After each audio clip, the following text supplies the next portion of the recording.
যারা আগুন দিয়েছে তারা ফ্যাসিবাদের দালাল, তারা এই বাংলাদেশের দুশমন, তারা ভারতের বন্ধু, তারা বাংলাদেশের শত্রু।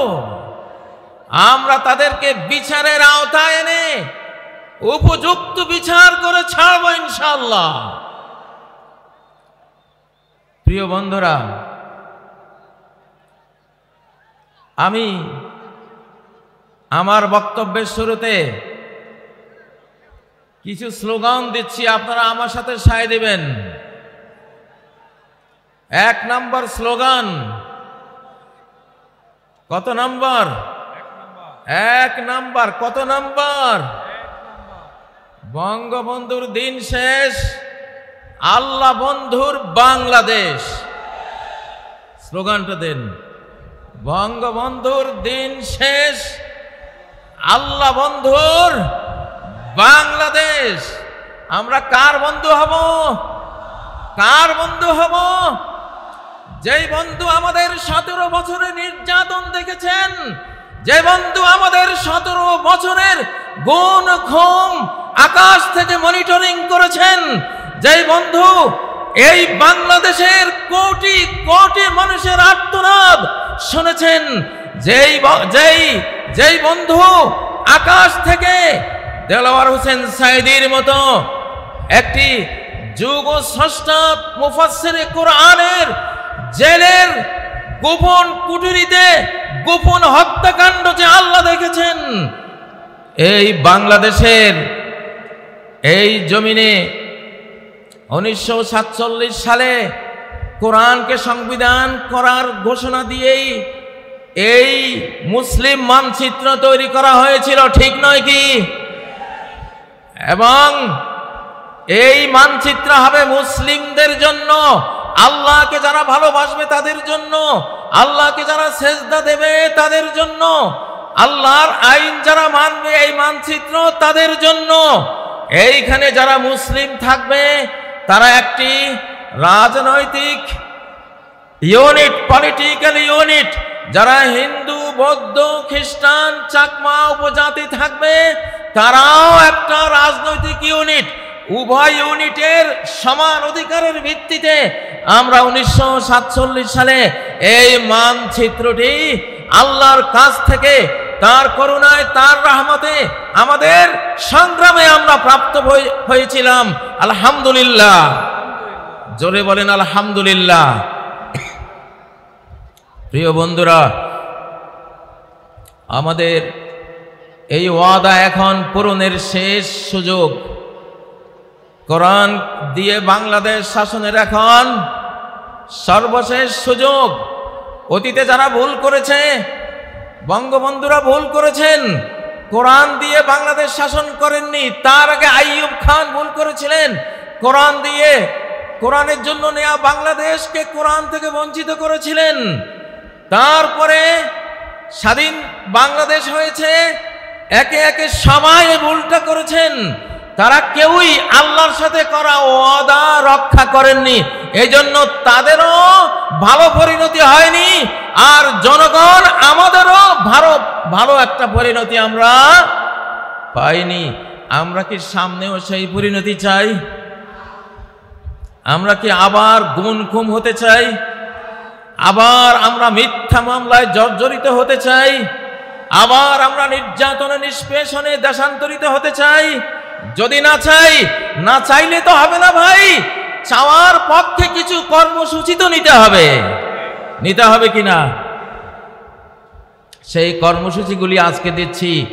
প্রথম কর্মসূচির ঘোষণা হলো বঙ্গবন্ধুর দিন শেষ, আল্লাহ বন্ধুর বাংলাদেশ। আল্লাহ ছাড়া কোনো বন্ধু আছে? নাই। অনেক বন্ধু পৃথিবীতে জোটে, কিন্তু শেষ প্রান্তে গিয়ে জীবনের দেখা যায় কেউই নাই। কে আছে? কে আছে? আল্লাহ আছে। মাকে কত ভালোবাসি, মা কি কবরে যায়? খেলার সঙ্গীদেরকে কত ভালোবাসি, তারা কি কবরে যাবে? সমপাঠীদেরকে কত ভালোবাসি, তারাও কি কবরে যাবে? স্ত্রীকে ভালোবাসি, তারা স্ত্রীরা কি কবরে যায়? কেউই যায় না, নিদানকালে কেউ থাকে না। আমি আমার রচিত একটি কবিতা দিয়ে বিষয়টা বুঝাচ্ছি আপনাদেরকে যে আল্লাহই একমাত্র বন্ধু। জেলখানায় সিদ্ধান্ত নিয়েছি বাংলাদেশকে আল্লাহর মজনুনদের দেশ বানাবো ইনশাআল্লাহ। আমরা কার মজনু হব? কার মজনু হব? উযকুরুল্লাহ হাত্তা ইউকালা মজনুন। আল্লাহকে এমন ভাবে স্মরণ রাখো, এমন ভাবে ডাকো যেন শ্রোতারা দেখে শুনে মনে করে যে তুমি একটা পাগল। এটা তো হাদিস, ঠিক না? মাতৃমায়ার আঁচল ছিঁড়ে গেলাম খেলার মাঠে, কদিন পরে সে মাঠ ছেড়ে গেলাম বিদ্যাপীঠে। বিদ্যালয়ের দিন ফুরালে জড়ো হলাম প্রাতে, নয়ন জলে বুক ভাসিয়ে গেলাম যে যার পথে। আবার এলো জীবন জুড়ে যৌবন রাঙ্গিনী, মনে হলো এবার পেলাম আসল সঙ্গিনী। কোলের শিশু আসলো যখন মায়ার সুতোয় গেথে, আগের মতো সেই প্রীতি আর রইল না তার সাথে। পুত্র কন্যা নাতি পুতি জড়িয়ে মায়ার জালে, একে একে আসলো গেল সবই আমার কোলে। ভাই বেরাদার ভক্ত প্রেমিক, ভাই বেরাদার বন্ধু স্বজন ভক্ত প্রেমিক মেলা, ধীরে ধীরে ফুরিয়ে এলো জীবন সাজের বেলা। একলা ঘরে একলা খাটে জীবন শেষে এসে, জীর্ণ দেহে পড়ে আছি চোখের জলে ভেসে। আসলো না কেউ, থাকলো না কেউ পারাপারের ঘাটে, জীবন সাথী মরণ সাথী আল্লাহ রলেন সাথে। লা ইলাহা ইল্লাল্লাহ, তাই তো বলো মন, আল্লাহ বিনে বন্ধু তোমার নেই যে কোনো জন। অতএব বলছি এবারের বাংলাদেশ কার বাংলাদেশ? আল্লাহ বন্ধুর বাংলাদেশ, ঠিক নয় কি? কারা কারা আল্লাহকে বন্ধুরূপে পেতে চান?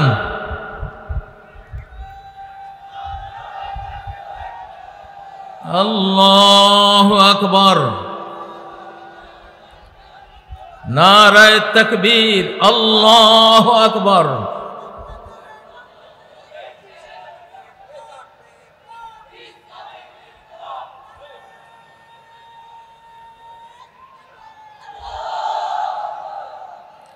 প্রিয় বন্ধুরা, আল্লাহ যদি সাথে থাকেন তাহলে পার্শ্ববর্তী দেশ আমাদের বিরুদ্ধে হুঙ্কার দিচ্ছে, হুঙ্কারের কোনো পরোয়া আমরা করব না। আমাদেরকে মিয়ানমার হুঙ্কার দিচ্ছে, আরাকান আর্মি হুঙ্কার দিচ্ছে, কোনো পরোয়া আমাদের নাই। যদি সর্বশক্তিমান ইটারনাল পাওয়ারের মালিক আল্লাহ, able to do all things যিনি, আলা কুল্লি শাইইন কাদির যিনি, আমরা তার রাজনীতি করি, আমরা তাকে বিশ্বাস করি, তার উপরে ট্রাস্ট স্থাপন করি, তার উপরে আস্থা রাখি, আমরা তাকে নিয়েই বাংলাদেশ গড়ব ইনশাআল্লাহ। প্রিয় বন্ধুরা, দ্বিতীয় স্লোগান কত নম্বর? ৭২-এর বিধান শেষ, ৭২-এর বিধান শেষ, আল কোরআনের বাংলাদেশ। জোরে বলেন, ৭২-এর বিধান শেষ, আল কোরআনের বাংলাদেশ। আমরা ৭২-এর বিধান দেখেছি, বিগত ১৭ বছর নিষ্পেষিত হয়েছি, নির্যাতনের স্টিম রোলার আমাদের উপর চালানো হয়েছে ৭২-এর বিধানের অজুহাত দেখিয়ে, ঠিক নয় কি? কারা কারা ৭২-এর বিধান চান? ভুলেও কেউ হাত তুলল না, মাশাআল্লাহ। আমরা কি চাই? ৭২-এর বিধান শেষ, আল কোরআনের বাংলাদেশ ইনশাআল্লাহ। এবার ধীরে ধীরে আমরা কোরআনের দিকে এগিয়ে যাব। আমরা বলছি না ১ বছরেই গোটা কোরআন নিয়ে আসব। কোরআন নাজিল হয়েছে ২৩ বছরে, ঠিক নয় কি? একটু একটু করে কোরআন পৃথিবীতে এসেছে, আমরাও একটু একটু করে কোরআন নিতে থাকবো ইনশাআল্লাহ। রাজি আছেন?